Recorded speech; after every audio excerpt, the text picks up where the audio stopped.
Want these shakes on CapCut?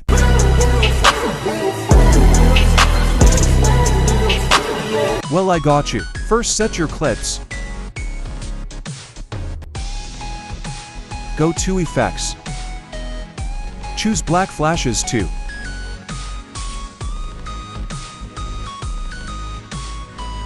Then choose Shake. Speed 15. Intensity 15. Now choose Rebound Swing.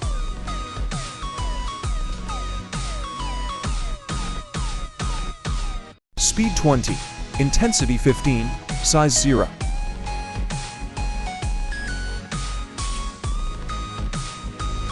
Then go Effects and go to Opening and Closing. Choose Oblique Blur.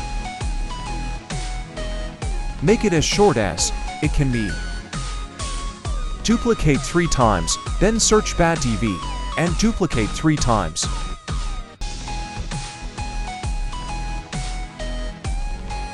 Make it as short as possible. Then press Transitions. Go to Camera and press Pull Out. Press the clip and press Animations. Click Rock vertically. Make it 0.2 seconds and you're done.